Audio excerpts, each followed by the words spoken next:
مزید جسٹس جمال منتخیل کا کہنا تھا کہ ریلیاں نکالنا کہاں کی دہشت گردی ہوگی، خدا کا خوف کریں۔ تو آج جو سپریم کورٹ آف پاکستان کے اندر سماعت کی گئی وہ بڑی زبردست گئی، اور 9 مئی کے واقعات کے اندر آج عمران خان کو 2 مقدمات کے اندر مزید ضمانت مل گئی، اور عمران خان کو 2 مزید مقدمات کے اندر بری کر دیا گیا ہے۔ ایک اور بڑی خبر آپ کے ساتھ شیئر کرنی ہے، وہ یہ ہے کہ جی نواز شریف کو جس طریقے سے اور جس دھوم دھڑکے کے ساتھ پاکستان واپس لایا گیا تھا 21 اکتوبر کو، اب خبر یہ ہے کہ جی نواز شریف نے واپس لندن جانے کا فیصلہ کر لیا ہے۔ یہ بہت ہی بڑی خبر ہے کہ نواز شریف کو جس طریقے سے ان کے مقدمات ختم کیے گئے، ان کی سزائیں ختم کی گئیں، اور نواز شریف کو پارلیمنٹ میں جس طریقے سے لایا گیا، اس کے بعد تو نواز شریف کو چاہیے تھا کہ پاکستان میں رکتے اور ان کا شکریہ بھی ادا کرتے کہ جی آپ مجھے جس طریقے سے پارلیمنٹ میں لے کے آئے ہیں، لیکن آج بالآخر نواز شریف نے دل برداشتہ ہو کے واپس لندن جانے کا فیصلہ کر لیا ہے۔ اب اس کی وجہ کیا ہے؟ اس کی وجہ یہ ہے کہ 21 اکتوبر کو جب نواز شریف پاکستان واپس آئے تھے تو تب بھی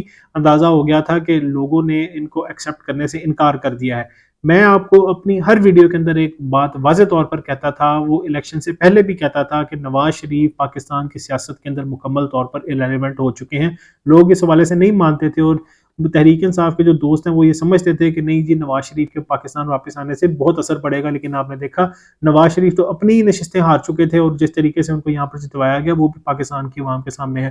بہرحال نواز شریف کو یہاں پر وزیر اعظم بنانے کے لیے لایا گیا تھا، اور نواز شریف کے ساتھ یہاں پر بڑا ہی زبردست طریقے سے ہاتھ کر دیا گیا ہے۔ اور ہاتھ کس نے کیا جی؟ یہاں پر ان کی بیٹی اور ان کے بھائی شہباز شریف کی جانب سے۔ یہاں پر سی وی دینی تھی نواز شریف نے، سی وی یہاں پر پکڑ لی گئی شہباز شریف کی، اور شہباز شریف کو یہاں پر وزیر اعظم پاکستان بنا دیا گیا، اور ان کو بھی جس طریقے سے بنایا گیا وہ سب کچھ بھی پاکستان کی عوام کے سامنے ہے۔ تحریک انصاف کی جیتی ہوئی نشستوں کو یہاں پر مسلم لیگ نون کی گود میں ڈال دیا گیا، اور یہ بڑی ہی کمپرومائز قسم کی حکومت ہے، نہ ان کے پاس کسی قسم کا اختیار ہے یہاں پر، تو یہ کسی کو چیئرمین نہیں لگا سکتے، تو یہ حکومت کیا کریں گے؟ لیکن بہرحال انہوں کو یہاں پر شیروانی پہننا تھی، انہوں نے پہن لی۔ لیکن اگر ہم نواز شریف کے حوالے سے بات کریں تو آج یہ کہنا غلط نہیں ہوگا کہ نواز شریف کی سیاست ہمیشہ کے لیے ختم ہو چکی ہے۔ نواز شریف یہاں پر وزیر اعظم بننے کے لیے آئے تھے، لیکن یہاں پر ان کو وزیر اعظم کیا انہوں نے یہاں پر کسی جگہ پر کوئی وزیر نہیں بنایا۔ تو اب نواز شریف نے پاکستان سے واپس جانے کا فیصلہ کر لیا ہے، اور اب وہ لندن میں جانے کا ارادہ رکھتے ہیں۔ اس سے پہلے وہ سعودی عرب جائیں گے، عمرہ کریں گے، اور اس کے بعد وہاں پر چیک اپس کے لیے لندن جائیں گے، اور ہمیشہ وہ چیک اپس کا بہانہ بنا کر ہی لندن جاتے ہیں، اور اس کے بعد وہ واپس نہیں آتے۔ اب صورتحال یہ ہے کہ نواز شریف جیسا شخص جس نے 40 سال سیاست کی اور اس کا اختتام جس طریقے سے ہوا ہے، یقیناً یہ کوئی اچھی چیز نہیں ہے۔ نواز شریف سے مخالفت ہو سکتی ہے، ان کی باتوں سے بھی مخالفت ہو سکتی ہے، ان سے اختلاف کیا جا سکتا ہے، لیکن نواز شریف جیسا شخص، اس کی سیاست اتنے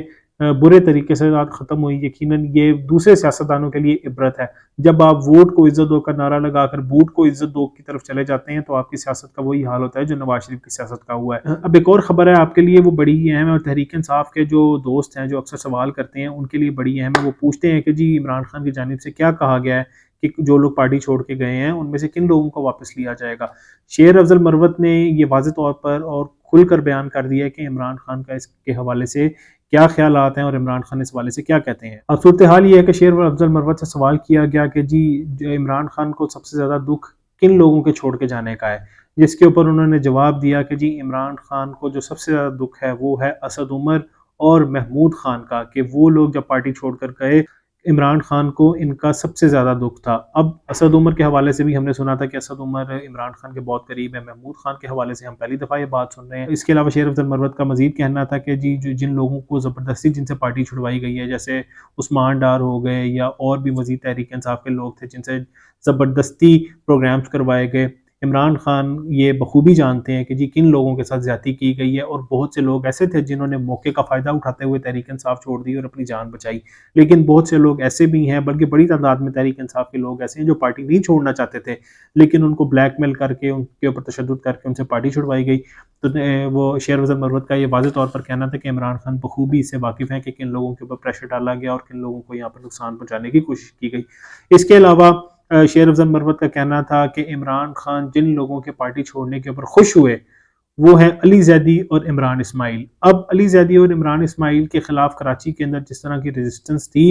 اور وہ پاکستان کی عوام بخوبی جانتی ہے، عمران خان بھی یہ جانتے تھے کہ علی زیدی اور عمران اسماعیل کو جس زبردستی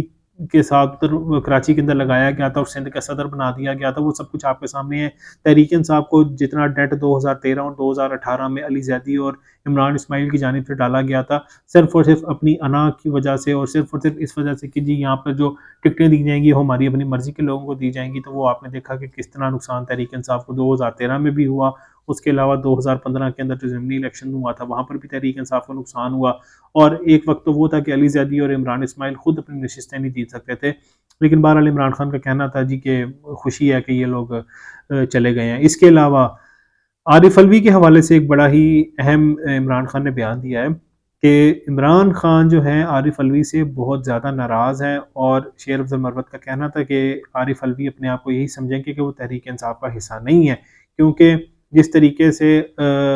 قانون اور آئین کے اندر ترامیم کی گئیں اور جو نواز شریف کی سزائیں تھیں ان کو ختم کیا گیا، آرمی ایکٹ کے اندر ترامیم کی گئیں، پھر جو سائفر کا لاء ہے اس کے اندر ترامیم کی گئیں، یہ عارف الوی کا فرض تھا کہ اس چیز کو روکتے، کیونکہ ظاہر ہے وہ عمرہ کرنے چلے گئے تھے اور وہ قائم مقام جو صدر بنے تھے انہوں نے پیچھے سے کارروائی ڈال دی اور ترامیم جو تھیں ان کے اوپر دستخط کر دیے۔ اور اس کے علاوہ جو سب سے بڑی وجہ بنی اس نفرت کی وہ یہ تھی کہ الیکشن کی تاریخ کا اعلان عارف الوی کی جانب سے نہیں کیا گیا، جبکہ سپریم کورٹ آف پاکستان کی جانب سے یہ کہا گیا تھا کہ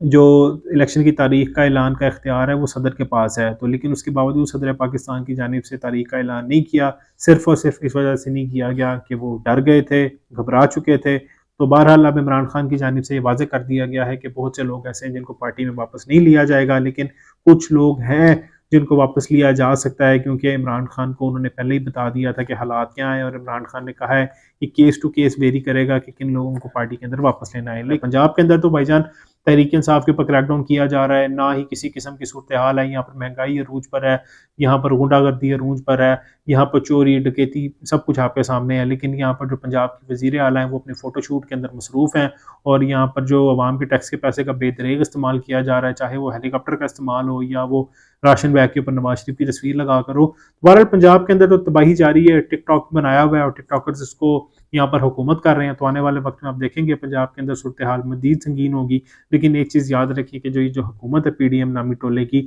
یہ زیادہ سے زیادہ 1 سے 1.5 سال چلتی ہوئی نظر آ رہی ہے، اگر یہ 2 سال تک چلی گئی تو یہ کوئی معجزہ ہی ہوگا، کیونکہ آئی ایم ایف کی جانب سے جو قرض دیا گیا ہے وہ $1 ارب قرض کے لیے جس طریقے سے انہوں نے ان کی منت سماجت کی ہے، اور بجلی بھی مہنگی ہو گئی ہے اور پیٹرولیم مصنوعات کی قیمتوں کو بھی اضافہ کر دیا ہے، اس کے علاوہ گیس کی قیمتوں میں اضافہ کر دیا ہے، ہر ضرورت کی اشیاء کے اندر اضافہ کر دیا ہے، تو یہ اس چیز کو دیکھنا اندازہ لگانا مشکل نہیں ہے کہ آنے والے وقت کے اندر پاکستان کے اندر معاملات کیا بنے گے۔ بہرحال پیغام پھر یہی ہے کہ جو حکومت دونس اور دھاندلی کے ساتھ بنائی جائے وہ کسی بھی صورت اپنی عوام کے لیے فائدہ مند ثابت نہیں ہو سکتی۔ والسلام۔